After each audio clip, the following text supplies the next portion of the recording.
और दोस्तों जय हिंद और आप सभी का वेलकम है आपके प्रीतम एकेडमी में। और मैं हूं पंकज कुमार। तो जैसा कि आज का जो क्लासेस है हम लोग इस क्लास पे बात करेंगे क्लास 10 का जो हिस्ट्री का बुक है चैप्टर 2 भारत में राष्ट्रवाद का उदय।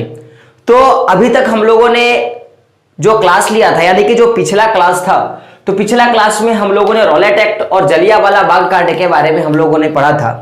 तो आज हम लोग देखेंगे कि जब जलियांवाला बाग हत्याकांड हुआ, जनरल डायर ने जब जलियांवाला बाग नामक स्थान पे गोली चलाने का आदेश दिया और एक मैं बोल सकता हूं एक भयानक एक नरसंहार का रूप जो देखने को मिला हम लोगों को जलियांवाला बाग के अंतर्गत, उसमें बहुत सारे लोगों की जान गई।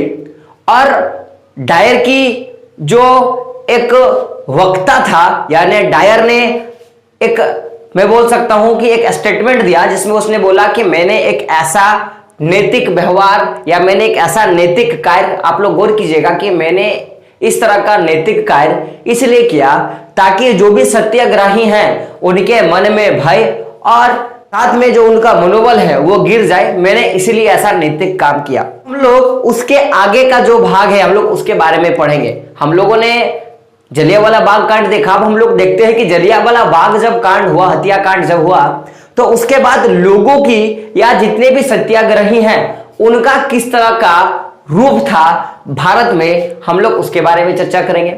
साथ में गांधी जी ने जलियांवाला बाग के बाद जो रॉलेट सत्याग्रह हो रहा था यानी कि सत्याग्रह का जो विरोध हो रहा था उसको वापस लिया, उसके बारे में देखेंगे। साथ में गांधी जी को यह पता था कि अगर हम लोग आज इतना बड़ा जो रॉलेट एक्ट सत्याग्रह हुआ, अगर उससे बड़ा सत्याग्रह अगर हम लोग करेंगे और गांव से हर कस्बे से लेकर गांव तक के हर एक व्यक्ति को अगर हम लोग अपने आंदोलन में, अपने जन आंदोलन में ले लेते हैं तो हम लोग आजाद हो सकते हैं। और साथ में हिंदू और मुसलमानों का एक जगह होना और खिलाफत आंदोलन के साथ हमारा मिलना, हम लोग आज इसके बारे में पूरा तरह से चर्चा करेंगे। तो आई होप आज का क्लासेस आपको बहुत अच्छा लगेगा। लेकिन उससे पहले बता दूं कि जो लोग प्रीतम एकेडमी में नए हैं तो क्या करना है कि प्रीतम एकेडमी को सब्सक्राइब कर लेनी है और बेल का आइकॉन भी क्या करना है, प्रेस कर देना है, ताकि मैं जितना भी वीडियो डालूं उसका नोटिफिकेशन सबसे पहले आप तक पहुंच सके और आप सीख सको। तो हम लोग बात करते हैं। आपको पता है कि जलियांवाला बाग जो हत्याकांड हुआ था वो घटना कब है?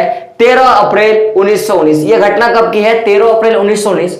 जगह कहां था? तो ये जो जलियांवाला बाग जगह है वो अमृतसर में था। और उस समय जो 13 अप्रैल 1919 है, इस दिन बैसाख मेला लगता था जो सालाना जुलूस होता था। तो हम लोगों ने देखा था कि इस बैसाख मेले पे कुछ ऐसे लोग थे जो लोग मेला घूमने के लिए आए थे और कुछ लोग ऐसे थे जो भीड़ का फायदा उठाने के लिए आए थे और लोगों को जागरूक कराने के लिए आए थे कि जो ब्रिटिश सरकार है या जो उस समय की जो सरकार है वो हमारे ऊपर क्या क्या जुल्म और क्या क्या सितम ढा रहे हैं।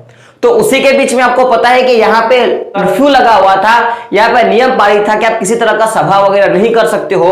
और उस समय जो अमृतसर जो है या मैं बोल सकता हूं कि जो जलंधर डिवीजन है उसका पूरा भार जो था वो जनरल डायर के पास था। और जनरल डायर ने क्या किया कि जैसे उनको पता चला कि जलियांवाला बाग नामक जो मैदान है वहां पे लोगों इकट्ठा हुए हैं और जो एक कानून जो पारित हुआ है कि लोग भीड़ इकट्ठा ना करेंगे उसका वो क्या कर रहे हैं, अवहेलना कर रहे हैं। तो डायर ने कुछ नहीं किया, बस जाकर वहां पे गोलियां चलाना स्टार्ट किया और लाखों लोग जो है उस कांड में मारे गए। तो अब जब ऐसा हुआ कि बहुत सारे लोग मारे गए तो आप मेरे को बताओ, हमारे यहां अगर आपके घर के एक फैमिली मारे जाते हैं तो आपको कितना ज्यादा दुख होता है। आप बहुत दिन तक उसके शोक में होते हो। यहां मरने वालों की संख्या लाखों में थी। कैसे थी? संख्या कैसे थी? लाखों में थी। तो आप मेरे को बताओ, अगर किसी देश का एक पुत्र मरता है तो हम लोग व्हाट्सएप, फेसबुक हर जगह हम लोग शोक व्याकुल करते हैं। यहां मरने वालों की संख्या कितनी है? लाखों थी। तो जब मरने वालों की संख्या लाखों थी तो जाहिर सी बात है कि अब रॉलेट एक्ट का जो विरोध है वो भारी मात्रा में होगा। मैंने क्या बोला कि अगर एक फैमिली का एक इंसान मरता है और वहां से अगर दो लोग अगर विरोध करते हैं तो यहां तो मरने वालों की संख्या कैसी थी, लाखों थी, तो यहां पे विरोध जो था वो कैसा होगा, लाखों होगा। लेकिन अभी भी भारत की जो आबादी है वो करोड़ों में थी और जो विरोध हो रहा है वो लाखों में हो रहा है ना। अब हम लोग बात करते हैं कि जब जनता ने जलियांवाला बाग का विरोध किया, जनता ने जब जलियांवाला बाग का विरोध किया तो उसके लिए क्या हुआ, क्योंकि ये जो सारा विरोध था वो रॉलेट एक्ट के खिलाफ था। मैंने पहले बोला कि जब गांधी जी अफ्रीका से 15 में भारत आते हैं 1915 में और 17 से सत्याग्रह शुरू करते हैं, तो जनता के मन में पक्का था और गांधी जी के मन में पक्का था कि सत्याग्रह करके ही हम लोग अंग्रेजों को क्या कर सकते हैं, यहां से भगा सकते हैं। अंग्रेजों को पता था कि जिस तरह से गांधी जी काम कर रहे हैं, सत्याग्रह लगातार कर रहे हैं, अगर ये सत्याग्रह नहीं रोका गया तो हम लोग ज्यादा देर इंडिया में टिक नहीं सकते हैं और हमारा जो राजस्व है वो क्या हो जाएगा, जड़ से हट जाएगा। तो गांधी जी सत्याग्रह ना करे इसके लिए ही रॉलेट एक्ट लगाया गया था और रॉलेट एक्ट का विरोध जब किया गया तो उसके नाम पे जलियांवाला बाग हत्याकांड देखने को मिला। तो अब मेरे को बताओ, पहले तो यहां पे आग जला हुआ था कि हम लोगों ने बस रॉलेट एक्ट का विरोध किया, लेकिन अब अंग्रेजों ने क्या किया कि उस आग में घी डालने का काम किया और वो घी क्या था, जलियांवाला बाग। तो जब जलियांवाला बाग हो गया तो इसके विरोध में जनता की जो प्रतिक्रिया थी वो कैसी थी, हम लोग उसके बारे में गौर करते हैं। तो जैसे ही खबर जो है वो फैलना शुरू हुआ कि जलियांवाला बाग में जनरल और डायर ने गोली चलाया और लाखों लोग मरे गए, तो इसके लिए अब जो भारत की जो जागरूकता है, जो भारत के लोग हैं, उनकी मन की जो इच्छाएं हैं अंग्रेजों के विरुद्ध, वो घृणा के रूप में और ज्यादा पनपने लगा। और इसी के साथ अगर मैं बात करूं तो सबसे ज्यादा जलियांवाला बाग का जो विरोध था, यानी कि जलियांवाला बाग कांड जो हत्या किया गया उसका जो विरोध है वो सबसे ज्यादा आपको उत्तर भारत में देखने को मिला। और उत्तर भारत का बहुत सारा ऐसा शहर है जहां से लोग क्या किए, सड़कों में उतर गए और सड़कों में उतरकर उस जालंधर डिवीजन का, या मैं बोल सकता हूं कि उस समय की सरकार का उन्होंने विरोध करना शुरू किया। और ऐसा नहीं कि केवल वो लोग सड़कों पे उतरे और सरकार का विरोध किया, बहुत सारे ऐसे लोग हैं जो हड़ताल पे चले गए और हड़ताल करके सरकार का विरोध करने लगा। यानी कि बहुत सारे सरकारी कर्मचारी हैं, वो लोग क्या किए, हड़ताल पे चले गए और सरकार का विरोध करना शुरू कर दिया। बहुत से लोग ऐसे भी थे जो उस समय की सरकार और पुलिस से मोर्चा लेने के लिए रेडी हो गए, यानी कि पुलिस एक साइड हो गया और जनता एक साइड हो गया, दोनों आपस में लड़ना शुरू कर दिए। तो उत्तर भारत के जितने भी लोग थे उनमें से बहुत सारे शहरों में क्या हो गया, लोग क्या हो गए, सड़कों पे उतर आए इसका विरोध करने के लिए, लोग हड़तालों पे चले गए, पुलिस के साथ हाथापाई होने लगी। साथ में जितने भी लोग सरकारी कर्मचारी थे, जो लोग सरकार के लिए काम करते थे, वो लोग क्या करने लगे, वो लोग भी सरकार पर हमला करना शुरू कर दिया और सरकारी इमारतें जो है उनको तोड़ना फोड़ना शुरू कर दिया। तो अब हम लोगों ने देखा कि जब जलियांवाला बाग कांड हुआ तो उसका अच्छा से विरोध किया गया और उस विरोध के परिणाम बहुत सारे जगहों से लोग बाहर आए और बाहर आने के बाद उन्होंने अपना काम करना शुरू किया। तो आप मेरे को बताओ कि जब इतना सारा कुछ किया जाएगा कि आप सरकार का ही विरोध करोगे, सरकार पर हमला करोगे, तो सरकार तो चुप नहीं बैठेगा, सरकार तो कुछ ना कुछ तो करेगा। तो अब सरकार ने क्या किया उसके बारे में हम लोग देखते हैं। तो जब इतने सारे काम हुए तो सरकार ने क्या किया कि सरकार ने अब इन लोगों के लिए, जो लोग यहां पे विरोध करना शुरू किए थे और जो सत्याग्रही लोग विरोध कर रहे थे, उनके खिलाफ, उनके लिए क्या करने लगे, सरकार ने कुछ कार्रवाई की। और ये कार्रवाई आप जानोगे, आप सुनोगे तो आप हैरान हो जाओगे कार्रवाई क्या था। तो अगर हम लोग बात करें कि पहला नंबर का जो कार्रवाई था, सरकार ने आदेश जारी कर दिया कि जो भी लोग हमारे रॉलेट एक्ट का विरोध कर रहे हैं, जलियांवाला बाग हत्याकांड का विरोध कर रहे हैं, उनको नर्मता से कुचलने का आदेश दे दिया कि आप दया मत दिखाओ, उसको आप जिस तरह से चाहो उसको मार डालो, कुचल डालो। सरकार ने आदेश जारी कर दिया। तो अब अगर सरकार ने किसी को आदेश जारी कर दिया तो जाहिर सी बात है कि उनका जो पूरा प्रशासन व्यवस्था है वो उस काम पे लग जाता है। तो सरकार का कहना था कि उनको नर्मता से कुचलो। साथ में सरकार चाहती थी कि जो भी लोग जलियांवाला बाग का विरोध कर रहे हो या रॉलेट एक्ट का विरोध कर रहे हो, उनको अपमानित करो और उनको आतंकित करो, उनको भय डालो, उनके मन में भय, हमारे सरकार के खिलाफ उनको क्या करो, उनको भयभीत कर दो ताकि कभी भी वो आगे ना निकले। एक बोला गया है ना कि सपोला को अगर बचपन में ही मार दिया जाए, सांप से सपोला होता, सॉरी सपोला से सांप बनता है ना, तो अगर सपोला को बचपन में ही मार दिया जाए तो सांप कभी नहीं बनेगा। तो बोलने का मतलब है कि अगर स्टार्टिंग पीरियड में ही उनको रोक दिया जाए तो वो आगे जाके कोई ऐसा बड़ा घटना नहीं होगा। तो लोगों ने सोचा कि अगर हम लोग अभी नहीं रोक पाएंगे, सरकार ने सोचा, यानी कि ब्रिटिश सरकार ने सोचा कि अगर हम लोग अभी इस घटना को नहीं रोक पाएंगे तो बाद में रोकना इम्पॉसिबल हो जाएगा। इसीलिए सरकार ने क्या किया कि पहले तो कुचलने का आदेश दे दिया गया, बिना दया माया को कुचल दो, साथ में उनको अपमानित करो, उनको आतंकित करो। तो अपमानित करने के लिए देखो, आतंकित करने का तो बहुत तरह शौक है कि उनके मन में डर पैदा कर दो, लेकिन अपमानित करने के लिए क्या क्या क्या किया गया? तो जो भी सत्याग्रही थे, जो भी सत्याग्रह कर रहे थे, उनके लिए एक कानून बना दिया कि जितने भी सत्याग्रही हैं उनको जमीन पर नाक रगड़कर उनको चलना पड़ेगा। क्या है? जितने भी सत्याग्रही हैं उनको जमीन पर नाक रगड़कर चलना पड़ेगा, और जितने लोग हैं उनको घिसट कर चलना पड़ेगा। क्या क्या आदेश जारी कर दिया कि जितने भी सत्याग्रही हैं उनको जमीन पर नाक रगड़कर चलना पड़ेगा, और ऐसे जो सामान्य लोग हैं उनको जमीन पर घिसट कर चलना पड़ेगा। साथ में उन्होंने और एक आदेश जारी किया कि जितने भी अफसर, अगर आप देखोगे अपने सामने जितने भी अफसर, उन सारे को आपको सलाम मारना पड़ेगा। अगर आप ऐसा नहीं करते हो तो आप पर कोड़े बरसाए जाएंगे। क्या बरसाया जाएगा? कोड़ा बरसाया जाएगा। और यही जो था कि आपको जमीन पर नाक रगड़ कर चलना पड़ेगा, घिसट कर चलना पड़ेगा, सलाम करना पड़ेगा। तो जब एक गांव था, उस गांव का नाम आप लोग याद रखिएगा, नाम है गुजरावाला गांव। ये पंजाब में है गुजरावाला गांव। तो गुजरावाला गांव के लोगों ने जब विरोध किया इन सारे चीजों का कि हम जमीन में घिसट के नहीं चलेंगे, नाक नहीं रगड़ेंगे और हम लोग सलाम नहीं करेंगे, तो जब ये सारा उन्होंने मना कर दिया तो इन सारे कायरों ने, मैं बोल सकता हूं कि ब्रिटिश सरकार ने क्या किया कि उस गांव पर बम भी बरसा दिया। क्या किया? उस गांव पे बम बरसा दिया। तो अब बात को बताओ कि यहां पे हम लोग हड़ताल पे आए, हम लोगों ने ये सारा काम किया, उसके बदले में जब ब्रिटिश सरकार की सेना, या मैं बोल सकता हूं कि ब्रिटिश सरकार ने जब इतना सारा अहिंसक रूप धारण कर लिया, तो जाहिर सी बात है कि जो हमारे गांधी जी हैं वो तो पहले से अहिंसा के साथ में है। उनको पता था कि ये जो हिंसक रूप है उनको ये पसंद नहीं था। तो जब इतना सारा हिंसा हो रहा था हमारे देश में, तो उसको देखकर गांधी जी ने, जितने भी सत्याग्रह उस समय चल रहे थे, उनको क्या किया? गांधी जी ने वापस ले लिया। क्या किया? गांधी जी ने वापस ले लिया। कारण क्या था? इन कारणों से गांधी जी ने सत्याग्रह को वापस ले लिया था। कभी क्वेश्चन आएगा कि गांधी जी ने सत्याग्रह क्यों वापस लिया, क्वेश्चन केवल आएगा कि गांधी जी ने सत्याग्रह क्यों वापस लिया, तो आप यहां से लिख सकते हो, तो आपके पास वो सारा आंसर हो जाएगा और आपको नंबर मिल जाएगी।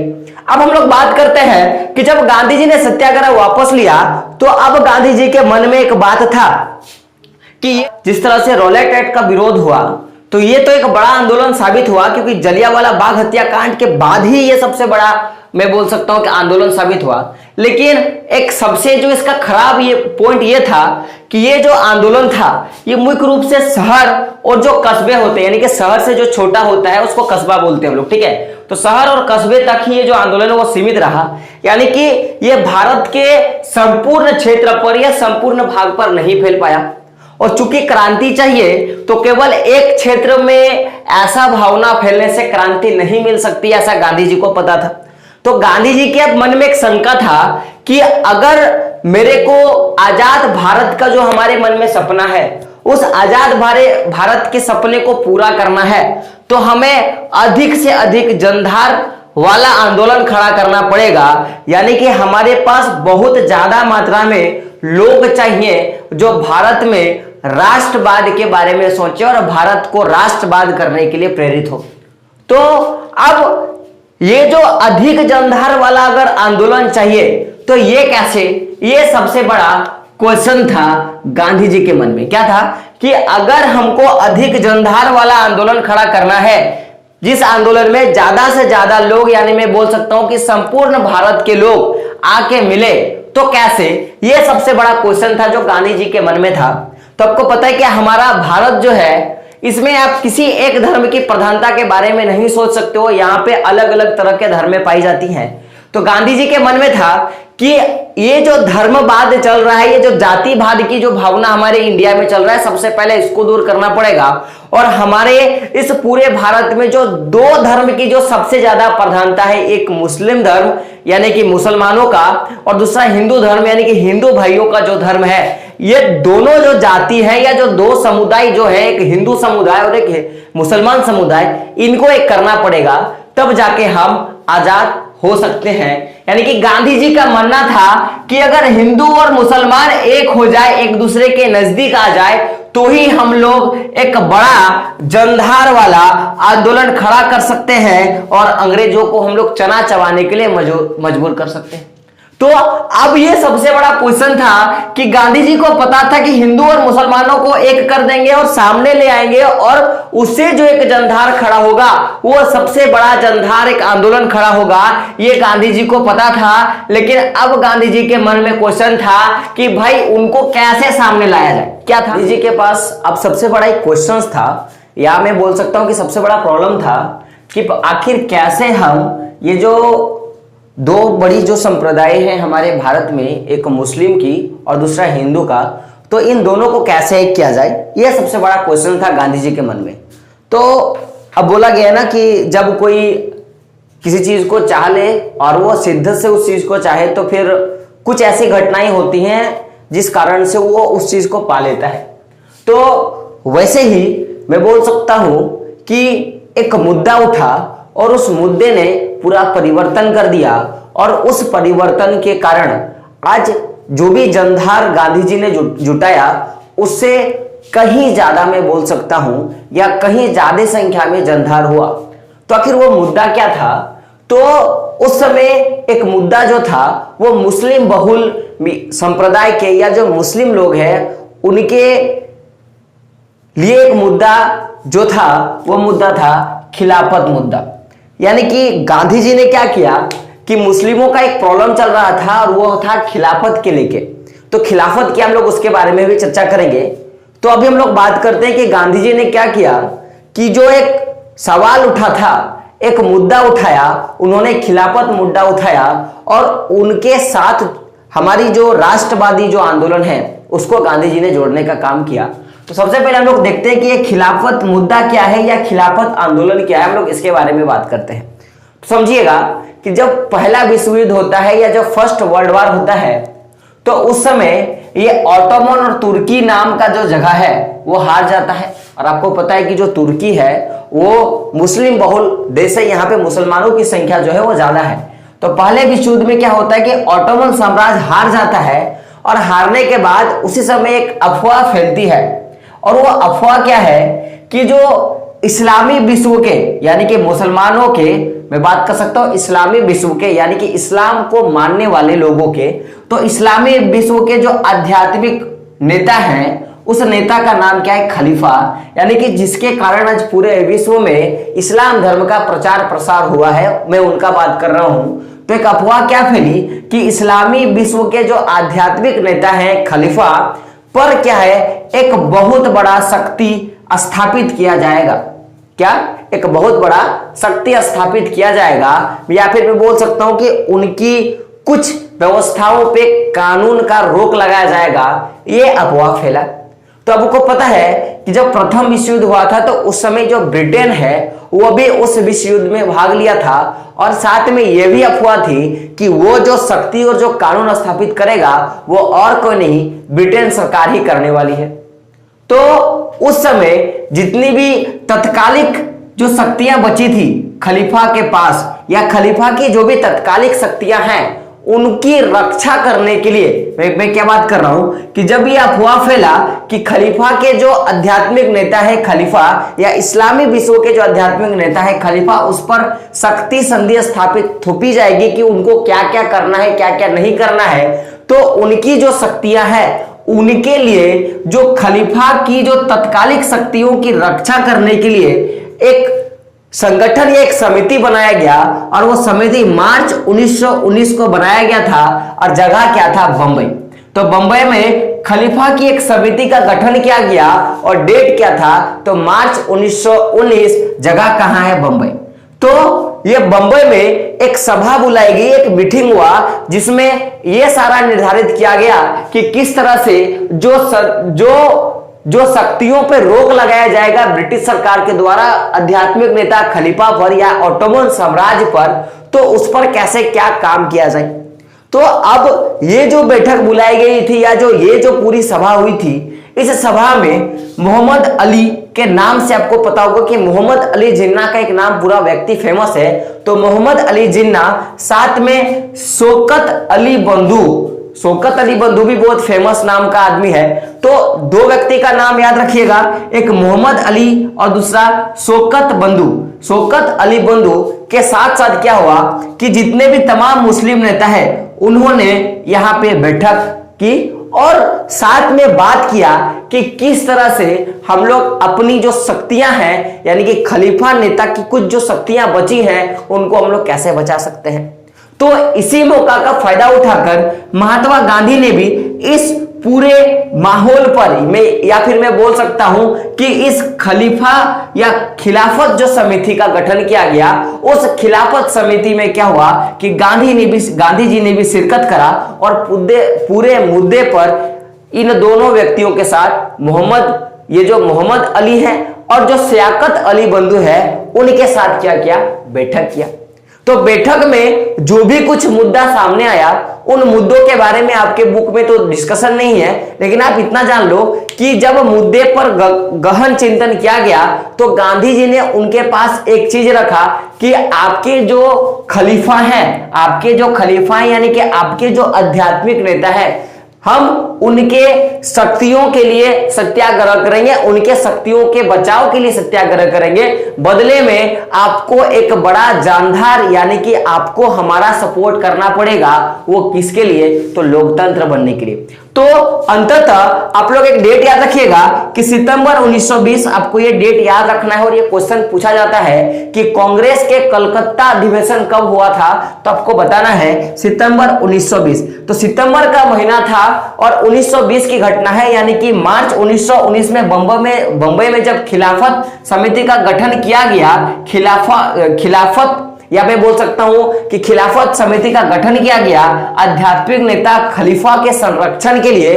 तो उसी समय महात्मा गांधी ने उस समिति के चर्चा पे अपने मुद्दों को रखा और उन्हीं मुद्दों को सितंबर 1920 में जो कांग्रेस का जो कलकत्ता का अधिवेशन चल रहा था उसमें उन सारे बातों को रखा, जिससे भारत में एक बड़ी जनधार वाला आंदोलन शुरू हो सके।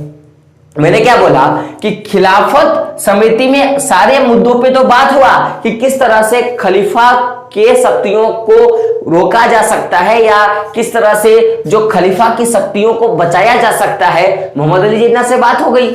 अब बात था कि केवल गांधी जी ने सहमत दिया था कि मैं आपका सपोर्ट करूंगा, किनको, तो शौकत अली को और मोहम्मद अली को उन्होंने वचन दिया था। तो अब बात था कि भारत के उन तमाम सत्याग्रहियों या उन तमाम नेताओं तक ये बात जाए कि हम ऐसा करना चाहते हैं कि मुस्लिम बहुल संप्रदाय के लोगों को और हिंदू बहुल संप्रदाय के लोगों को हम लोग एक करना चाहते हैं। कारण क्या है कि हमें अधिक जनधार वाला आंदोलन खड़ा करना है। तो इसके लिए गांधी जी ने सितंबर 1920 में जो कांग्रेस का जो कलकत्ता अधिवेशन था उसमें अपने जो दूसरे नेता हैं उसके पास इस मुद्दे के बारे में बात रखा कि हम लोग किस तरह से अधिक जनधार वाला आंदोलन खड़ा कर सकते हैं। तो अंततः क्या हुआ कि जो गांधी जी के जो दूसरे नेता हैं या जो दूसरे समर्थक हैं उन्होंने भी इस मुद्दे को हां कर दिया कि गांधी जी आप सही हो, आप जो चाहते हो कि अधिक जनधार वाला आंदोलन खड़ा होगा तो वो कैसे होगा। जो आपने मुद्दा रखा कि खिलाफत समिति यानी कि जो खिलाफत आंदोलन जो चल रहा है उसके साथ हम लोग अपना संबंध बैठा लेंगे, ये आपने सही कहा। तो इसके लिए लास्ट में क्या हो गया कि जो खिलाफत आंदोलन का समर्थन किया गया और साथ साथ में जो स्वराज के लिए जो असहयोग आंदोलन चाहिए उसका भी शुरू किया गया। इस मुद्दे पे बहस हुआ कहां पे, तो कांग्रेस के कलकत्ता अधिवेशन, वो डेट क्या था, तो सितंबर 1920। तो जैसे ही यहां पे 1920 जो कलकत्ता अधिवेशन में खिलाफत आंदोलन को स्वीकार किया गया भारत के साथ, तो उसी के साथ एक बहुत बड़ा जानधार मैं बोल सकता हूं या जनाधार मैं बोल सकता हूं लोगों का हुआ, और एक भारी मात्रा में लोगों ने देश के स्वतंत्रता के लिए यहां पे लड़ाई लड़ा। तो हम लोगों ने आज के जो टॉपिक है उस टॉपिक पे हम लोगों ने बात किया कि जलियांवाला बाग के कांड के बाद किस तरह से लोगों ने ब्रिटिश सरकार के खिलाफ आवाज उठाया। तो जब आवाज उठाया गया तो उस आवाज को कुचलने के लिए किस तरह से ब्रिटिश सरकार ने काम किया, इनके बारे में देखा। और इन्हीं सारे अहिंसक रूपों के कारण गांधी जी ने क्या किया कि जो सत्याग्रह चल रहे थे उनको वापस ले लिया। अब रॉलेट एक्ट इतना बड़ा जो आंदोलन था, ये जाहिर सी बात है कि कुछ कस्बों और कुछ शहरों तक सीमित था। तो गांधी जी का मानना था कि यह जो आंदोलन है इसको हमको और तीव्र करना पड़ेगा, और जितने भी लोग हैं पूरे संपूर्ण भारत में जितने लोग हैं सबके पास आंदोलन की भावना पहुंचेगी, तब जाके हम आजाद हो सकते हैं। तो इसके लिए गांधी जी ने क्या किया कि जो हिंदू बहुल के लोग हैं और जो मुसलमान लोग हैं उनको एक दूसरे के समीप लाने का प्रयास किया गया। तो उसके लिए उन्होंने जो खिलाफत जो मुद्दा उस समय पूरे विश्व में फैला हुआ था इस्लामिक धर्म का, तो उस मुद्दे को उठाया और उन्होंने क्या किया कि मार्च 1920 में जो खलीफा की जो शक्तियां बचाने के लिए जो मोहम्मद अली और शौकत अली बंधु ने जो समिति बनाई थी उसमें गांधी जी शिरकत करते हैं, और मुद्दे पे गहन चिंतन करने के बाद सितंबर 1920 में जो कलकत्ता अधिवेशन होता है वहां पे उस जो खलीफा के साथ जो बात किया गया या जो खिलाफत समिति के साथ जो बात किया गया उनको कलकत्ता अधिवेशन में रखा जाता है। और फिर अंततः जो निर्णय होता है उस निर्णय के बाद खिलाफत आंदोलन को समर्थन दिया जाता है भारत में, और साथ साथ में जो खिलाफत आंदोलन के जितने भी नेता क्रांतिकारी हैं उनका और हमारे भारत के जितने भी क्रांतिकारी नेता हैं उनका समर्थन होता है। और फिर बाद में मिलके स्वराज के लिए एक बहुत बड़ा आंदोलन मैं बोल सकता हूं, और वो आंदोलन क्या है, असहयोग आंदोलन शुरू किया जाता है। उसके विषय में चर्चा होती है। तो अगले क्लास में हम लोग बात करेंगे कि आखिर असहयोग ही क्यों, हम लोग असहयोग आंदोलन के बारे में बात करेंगे कि आखिर असहयोग ही क्यों, इसके बारे में हम लोग चर्चा करेंगे। तो पिछले कुछ दिनों से अभी क्लास नहीं आ रही थी, पहला तो लाइन का इशू था, और दूसरा अभी जो कोरोना काल का जो वैक्सीनेशन होता है मैंने उसका फर्स्ट डोज लिया है, तो जिसके कारण थोड़ी तबीयत भी खराब रही बीच में, क्योंकि आपको पता है कि वैक्सीन के कुछ रिएक्शंस होते हैं, ठीक है ना, जैसे बुखार आना और भी बहुत कुछ चीजें होते हैं। तो कुछ गवर्नमेंट क्या डॉक्टर बोले थे रेस्ट करने के लिए, तो मैं रेस्ट पे था।